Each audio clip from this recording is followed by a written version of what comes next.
بد نظری سے انسان کے اندر نفسانی خواہشات کا طوفان اٹھ کھڑا ہوتا ہے اور انسان اس سیلاب کی روح میں بہہ جاتا ہے۔ اس سے 3 بڑے نقصانات وجود میں آتے ہیں۔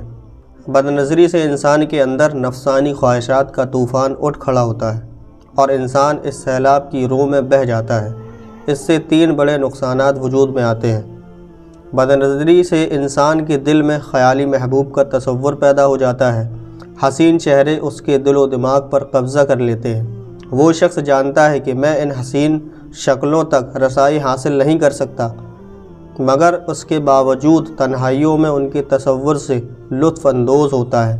بعض مرتبہ تو گھنٹوں ان کے ساتھ خیال کی دنیا میں باتیں کرتا ہے۔ معاملہ اس حد تک بڑھ جاتا ہے کہ تم میرے پاس ہوتے ہو گویا جب کوئی دوسرا نہیں ہوتا۔ بد نظری کے ساتھ ہی شیطان انسان کے دل و دماغ پر سوار ہو جاتا ہے اور اس شخص سے شیطانی حرکتیں کروانے میں جلدی کرتا ہے۔ جس طرح ویران اور خالی جگہ پر تند و تیز آندھی اپنے اثرات چھوڑتی ہے، اسی طرح شیطان بھی اس شخص کے دل پر اپنے اثرات چھوڑتا ہے تاکہ اس دیکھی ہوئی صورت کو خوب آراستہ و مزین کر کے اس کے سامنے پیش کرے اور اس کے سامنے ایک خوبصورت بت بنا دے۔ ایسے شخص کا دل رات و دن اسی بت کی پوجا میں لگا رہتا ہے۔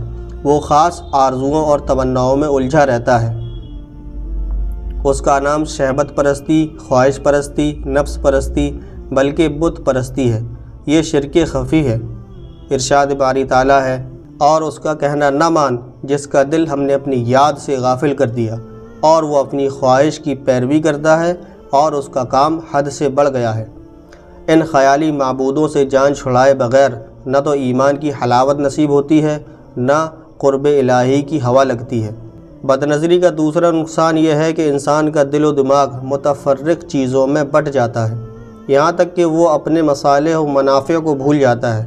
گھر میں حسین، جمیل، نیکوکار اور وفادار بیوی موجود ہوتی ہے، مگر اس شخص کا دل بیوی کی طرف مائل ہی نہیں ہوتا۔ بیوی اچھی نہیں لگتی، ذرا ذرا سی بات پر اس سے الجھتا ہے۔ گھر کی فضا میں بے سکونی پیدا ہو جاتی ہے، جبکہ یہی شخص بے پردہ گھومنے والی عورتوں کو اس طرح لچائی نظروں سے دیکھتا ہے جس طرح شکاری کتا اپنے شکار کو دیکھتا ہے۔ بسا اوقات تو اس شخص کا دل کام کاج میں بھی نہیں لگتا۔ اگر طالب علم ہے تو پڑھائی کے سوا ہر چیز اچھی لگتی ہے، اگر تاجر ہے تو کاروبار سے دل اکتا جاتا ہے، کئی گھنٹے سوتا ہے مگر پرسکون نیند سے محروم رہتا ہے۔ دیکھنے والے سمجھتے ہیں کہ سویا ہوا ہے، جبکہ وہ خیالی محبوب کے تصور میں کھویا ہوا ہوتا ہے۔ بد نظری کا تیسرا نقصان یہ ہے کہ دل حق و باطل اور سنت و بدعت میں تمیز کرنے سے عاری ہو جاتا ہے۔ قوت بصیرت چھن جاتی ہے، دین کے علوم و معرفت سے محرومی ہونے لگتی ہے، گناہ کا کام اس کو گناہ نظر نہیں آتا۔ پھر ایسی صورتحال میں دین کے متعلق شیطان اس کو شکوک و شبہات میں مبتلا کر دیتا ہے۔